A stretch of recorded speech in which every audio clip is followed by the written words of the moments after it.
Hello, Clinic Review family. It's Dr. Sharon with Clinic Reviews. As you know, I've been going through the RN test plan and Nclex RN test plan. Today, I'm going to be talking about pharmacological and parenteral therapies. Woo, that's a lot of words. All right, let's go ahead and get started.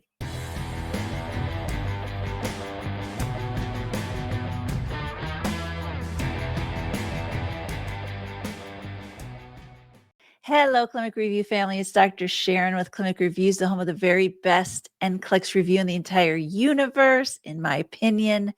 You can go to Clinic Reviews and purchase some of the things that we offer for sale, including our streaming service, small group tutoring, and the full 21 plus hour Nclex prep class. I can assure you that we do not teach on this channel the things that we sell for money. And we do that intentionally because we got to make money somehow. So what we do here is we want to prove to you that we're good teachers, that we can actually help you. We want to offer you a service because we care that you pass NCLEX, but we also want to let you know about the services that we offer for a cost. So I hope you find this channel helpful. It is primarily an NCLEX prep channel, although it does help with any of the standardized tests that you have to take while you're in school.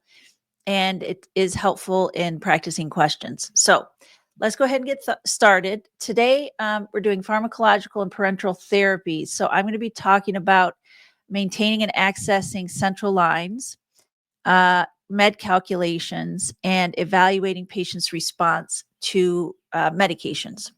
All right. And these are not particularly complicated questions, but they're pretty fundamental. Well, they're very fundamental.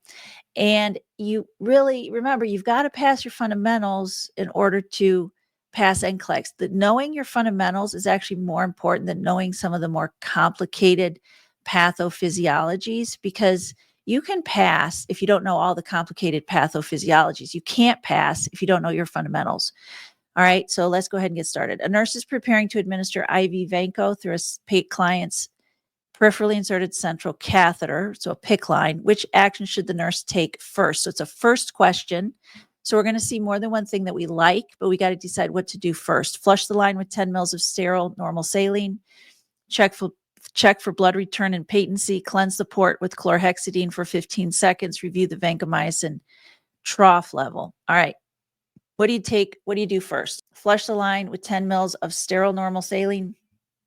That's a good thing. I like that one. So let's keep that on the list. Check for blood return and patency. So do I flush it first or check for blood return and patency? I don't know that I would check for blood return unless I can't flush it. So the only time I would do B is if I cannot do A. So I'm going to cross off B. And I'm going to keep A. Flush line with 10 mils of sterile normal saline. Cleanse the port with chlorhexidine for 15 seconds. So I like C. Chlorhexidine is better than alcohol. And so that's the best thing to cleanse it with. Do I cleanse it first or flush it first? Well, I got to cleanse it first. So I'm going to cross off A and stick with C. Cleanse the port or review the vancomycin trough level. So I would like to review the vancomycin trough level, but I don't know that I have it. So I have to clean it with chlorhexidine, and that would be the first thing I would have to do. So I'm not sure. I'm not really actually responsible for reviewing the trough level. That's actually the pharmacist's responsibility. So I do have to do C, however. So I'm going to pick C as the first thing I would do. A client with a central venous catheter, a client has a CVC and reports discomfort during flushing. What is the nurse's priority action? Administer lidocaine through the catheter, stop flushing and assess for resistance, increase flushing pressure to overcome resistance, apply a warm compress to the catheter site. Okay, so priority means if I can only do one thing. It's not first, it's what would I do? Well, I'm not going to administer lidocaine at this point because I don't know what's going on. Stop flushing and assess for resistance. That's fine. That's fine. I can do that. Increase flushing pressure to overcome resistance. Well, not if they're uncomfortable. If it has discomfort, I'm not going to increase flushing pressure. Oh, sorry, it hurts. I'm going to just do it harder. No, I'm not going to do that. So I like B better than C. Apply a warm compress to the catheter site. Maybe, but I have to stop flushing and assess for resistance. So if I can only do one thing, I have to do that. The nurse is changing the dressing of a tunneled central venous catheter. Which technique is more important? Wear clean gloves during the procedure, use an alcohol swab to cleanse the site, apply antibiotic ointment under the dressing, or maintain sterile technique throughout. So I don't really know if tunneled CVC is different than a regular CVC. So I'm going to ignore the fact that it says tunneled, and I'm just going to say, what is the most important thing to do with the CVC? And I know clean gloves is not right. It has to be sterile. Alcohol swabs is not correct. It's chlorhexidine. Antibiotic ointment under the dressing. No, we don't usually use ointment. We use those they're like little circle pads that have stuff in them that keeps it clean. But I do have to maintain sterile technique throughout. So I'm going to go ahead and do D. A client with a central venous access device. So CVAD and CVC, for all intents and purposes, as far as I know, are the same thing. Central venous access device or central venous catheter. I don't see how those are any different. Develops sudden chest pain and shortness of breath. What complications should the nurse suspect? Okay, sudden chest pain and shortness of breath is cardiac and respiratory. Air embolism, that's possible. Catheter occlusion, that's not cardiac and respiratory. Catheter occlusion might have symptoms, but those wouldn't be the symptoms. Local infection, that's not cardiac and respiratory. Thrombocytopenia. Thrombocytopenia is low platelet count, and that shouldn't cause pain in the catheter or sudden chest pain and shortness of breath. Thrombocytopenia, low platelet, no, that wouldn't cause that. So the only one that makes any sense is air embolism, which you definitely could get through a central venous access device. All right, now we're going to get into calculations, and you're probably going to say, Sharon, these are too easy. And I'm going to say, no, they're not. You do not have to know how to calculate mils per kilogram per minute or micrograms per kilogram per minute in order to pass Nclex. You have to be able to do the fundamental math. Okay, this is the fundamental math that you have to be able to do. A provider orders furosemide 40 milligrams IV push. The vial is labeled 10 milligrams per mil. How many mils will the nurse administer? So when you're given the dose and the dose that's ordered to give and the dose that you have available to you, either in pill form or liquid form, you take the dose ordered and divide it by the dose available to you. Okay, so 40 divided by 10 is 4. So the answer is 4 mils. Now you may say, well, Sharon, I could have just figured that out, just common sense. And I say, yes, you could have. But if I'd given you a more complicated question, like if I'd said you're supposed to give 35 milligrams and you have 7.5 milligrams per mil, you'd be like, how am I supposed to do that? You'd go 35 divided by 7.5, and that would give you the dose, right? So you take the dose that's ordered for the patient divided by the dose available to you, and that'll tell you how much you're supposed to, how many like tablets or how many mils you're supposed to give. A client weighs 55 kg and is ordered a medication dosed at 55 milligrams per kilogram per day in 2 divided doses. How much should the nurse give per dose? So I want to make sure you know how to read this. So 55 kilograms is ordered a dose of 5 milligrams per kilogram per day. So first of all, we got to figure out how much to give. So you want to give 5 milligrams for every kilogram, and there's 55 kilograms, right? So that means 5 times 55. So I'm supposed to give 275 milligrams per day. All right, because that's how it's 5 milligrams per kilogram per day. So that's 275 milligrams per day. So all I did was get rid of the kilograms out of there. Okay, so now I got to figure out 2 divided doses. 2 divided doses. What does that mean? Does that mean I give 275 milligrams twice? No, it means I give 275 milligrams over 2 divided doses. So I have to give half of 275 in the morning and half of 275 in the evening. Okay, so you just go 275 divided by 2 and you get 137.4 milligrams per dose. So that's how much I'm going to give per dose. And it's total of 275 milligrams per day. So I just want to make sure you know how to read this so it doesn't confuse you. The order reads, give 1,000 mils of normal saline over 8 hours. What is the IV flow rate in mils per hour? So mils, 1,000, 8 hours. So mils per hour is mils over hour. So you just say 1,000 divided by 8. And you do have a calculator available to you. You'll have a whiteboard. You can do the math on the whiteboard if you'd rather, or you will have a calculator available to you, like on the screen. So you just say 1,000 divided by 8, and that gives you 125 mils per hour. A client is to receive heparin, 7,500 units subcutaneously. The vial is labeled 5,000 units per mil. How many mil will the nurse administer? So the dose that's ordered is 7,500. The dose available to me is 5,000 units per mil. So I have to say, remember I said it's the dose ordered divided by the dose available to you. So 7,500 divided by 5,000 gives you 1.5 mils. And it will not be multiple choice. With these questions, they'll be fill in the blank. So make sure that if it's a round number, like if it's a whole number, just type in the whole number. If it goes out after 1 decimal point, go out 1 decimal point. If it goes out past that, they have to tell you what you have to do, round up, whatever, right? A nurse must administer 0.4 milligrams of DIG. The tablets available are 0.25 milligrams. How many tablets will the nurse give? So the dose ordered is 0.4. The dose available to you is 0.25.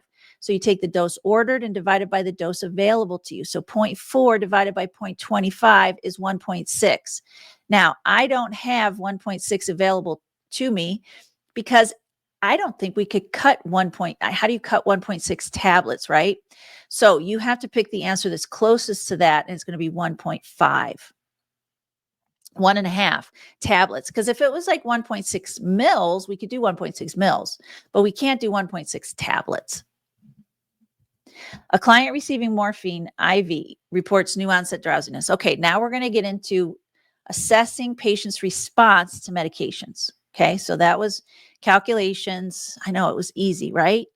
But I have people tell me they didn't get any math on the Nclex. I have people tell me they got 1 or 2 questions. The only time I've ever heard of anybody getting more than 2 is they either passed really well at 85. That's pretty much the only time I hear about people getting more than 2. I guess you could get 3, but medication administration is a very, very low percentage of Nclex, and it's only one part of pharmacology and parenteral therapies, and a lot of people get no med calcs. A client receiving morphine IV reports new onset drowsiness and shallow breathing. What should the nurse do first? Increase oxygen flow rate, administer naloxone, call the provider, reassess in 15 minutes. Okay, so what should the nurse do first? So I'm going to like a lot of these options, but what do I do first? Receiving morphine IV, drowsiness, and that's a side effect, but shallow breathing is a complication. So I'm having complications of this medication, right? So what do we do when we have a complication? Increase oxygen flow rate. Well, I don't know what their O2 sat is, so I'm not going to do something that doesn't address any of the problems I've been given. I haven't given that as a problem. Administer naloxone. So that would, if we're having a complication, I can give the medication that would reverse the medication. That would be appropriate to give naloxone. Call the provider. I mean, I'm having adverse effects. And when you have an adverse effect, you can call the provider, reassess in 15 minutes. So that's not appropriate when I'm having a complication. So what's a better answer? Administer naloxone or call the provider? So here's the answer to that. Well, first of all, administer naloxone is the correct answer. And here's why.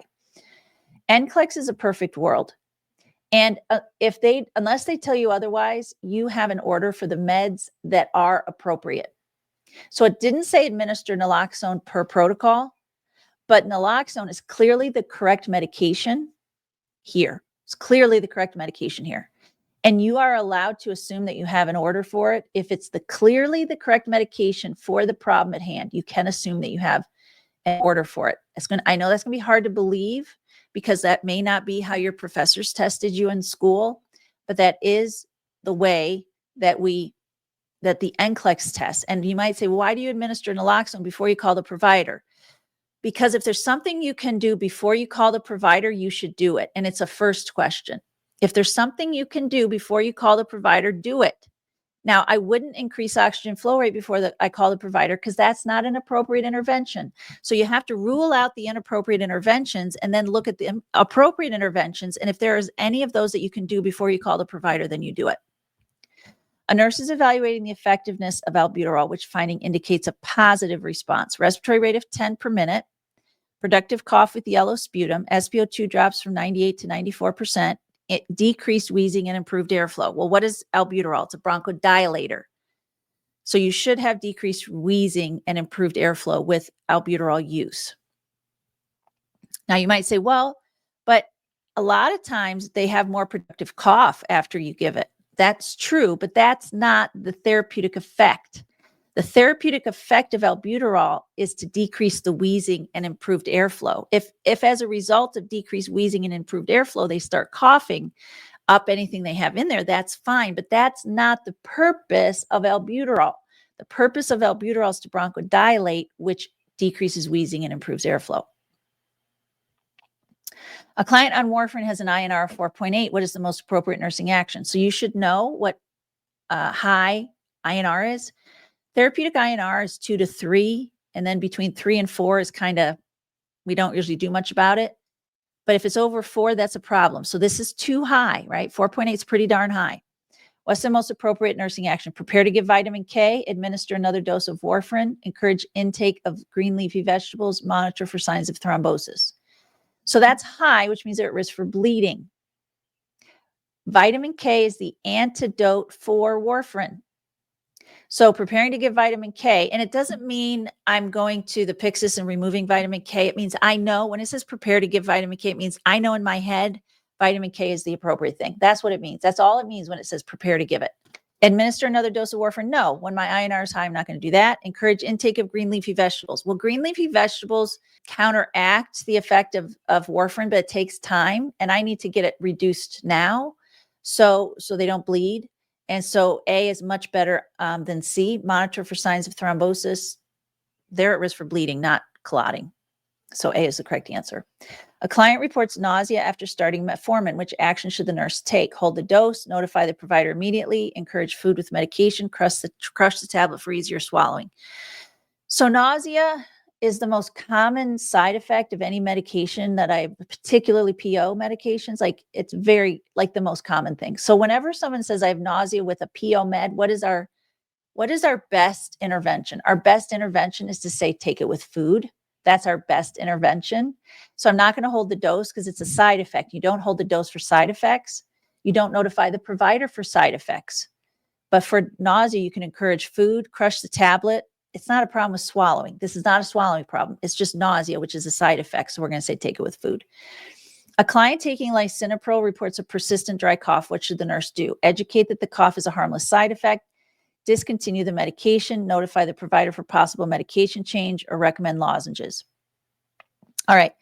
Lisinopril, Pril, ACE inhibitors. ACE inhibitors are Pril drugs. If you watched my BP medication lecture, you know that. So chronic dry cough is a side effect. So I could say A is correct. Educate that the cough is a harmless side effect. The problem is it has the word harmless. If it said educate that the cough is a side effect, I'd go, oh yeah, that's a good answer. But it says a harmless side effect, and it's not really harmless. Like if I had to take lisinopril and I had a chronic dry cough and I was constantly coughing while I was doing these videos, that's not harmless. Like that changes the quality of life for me, because now I have to figure out a way to constantly go in and edit out all the coughing. So I don't really call it a harmless side effect. It's a side effect, but it's not really harmless. You want to try to do something about that. Discontinue the med. It's outside of my scope of practice. Discontinue the med. Notify the provider for possible med change. I like that answer, because if it's really bothering the patient, there are other things you can give to lower blood pressure. They may say, no, we can't change it. This is the only med we found that works for blood pressure, in which case I may do D, recommend lozenges. Okay, although lozenges tend to be for sore throat, not cough. However, maybe that would work. We could try it. But first and best are the same in this case. I want to notify the provider so they could possibly do a medication change. I've actually notified the provider for that reason before, and they have done a medication change. Which assessment finding indicates the therapeutic effect of furosemide? So this is a question I put on here intentionally. I want you to understand when I ask you about the therapeutic effect, it's asking you, what do you expect this med to do? There are side effects and there are therapeutic effects. Therapeutic effect is the reason I'm giving this medication. Side effects is what could occur when I give the medication, but it's not the reason I'm giving the medication. So the therapeutic effect of furosemide: decrease serum potassium, increased urine output, decreased blood pressure, increased creatinine. So if it increases the creatinine level, that's not a side effect. I would say that's an adverse effect. So I'm crossing off D because I don't want that to happen. It could decrease serum potassium, but that's not why I give it. It will increase urine output. That's the reason I give furosemide, is to increase urine output. Decrease blood pressure. It could decrease blood pressure, but that's not the reason I give it. We do not give furosemide as for the purpose of managing potassium. That's not why we give it. We don't give furosemide for the purpose of managing blood pressure. It has those side effects, but we give it to increase urine output. Now, hydrochlorothiazide, on the other hand, would be one that would be harder to answer, because hydrochlorothiazide is used to decrease blood pressure and to increase urine output. It's furosemide that is not given really to manage blood pressure. Furosemide is just not given to manage blood pressure. That's just the way it is. A client receiving chemotherapy reports tingling in their fingers, so paresthesia in their fingers. What is the best action by the nurse? Document the finding, which I would do if it's a side effect. Reassure the client this is expected, which I would do if it's a side effect. Hold the next dose of chemotherapy, which I would do if it's an adverse effect, or notify the provider, which I would do if it's an adverse effect. So the question is this a side effect or an adverse effect? Well, here's the thing. If I don't know what it is, I'm going to say it's an adverse effect. And here's why. Because A and B are both things I would do if it's a side effect. And I wouldn't be able to choose between those two, because if it's a side effect, I would do both A and B, and there's neither one of those is better. Like, it's a best question, right? Best action. I would do both A and B. Neither one of us is better. So I can't do either one of those. So if it's an adverse effect, you say, well, there's two of those too. Yeah, but one of them is better. Okay, one of them is better. One of the better one is notify the provider. So, and it is an adverse effect. In fact, paresthesia, probably the most common adverse effect of just about any chemotherapy. It causes nerve damage, and it can be permanent. So that's the problem with paresthesia. If it was transient paresthesia, we could continue doing it, but a lot of times it's permanent. So if we can change things up or do something to help with that, we will. Sometimes we'll say, the doctor said he wants me to go ahead with it. You okay with that? This is definitely a problem, but are you okay? It's an adverse effect, but the doctor thinks it's worth it, right? Because it's going to save your life or whatever. So I need to let the doctor make that decision, not me. Okay, I hope this was helpful to you. I know these were not complicated questions. They're super fundamental, y'all. I'm putting this in the playlist of fundamentals, and I'm also going to put it in the playlist of pharmacology or drugs. But it is fundamental. And if you have failed Nclex in the past, you have to know your fundamentals. So don't say, if I failed Nclex in the past, I must have to study all the hard things. No, that's not at all what you need to do. If you failed Nclex in the past, you need to study your fundamentals. You need to do the fundamentals videos and the Blue Book videos. Okay, if you failed Nclex in the past, do the Blue Book videos, the fundamentals videos, and the prioritization videos. That's my recommendation for you. If you only have so much time. If you have more time, you can watch them all. That's fine. But that's my recommendation for you. Okay? All right. Have a great rest of your day. Thanks for being a part of the Clinic Review family.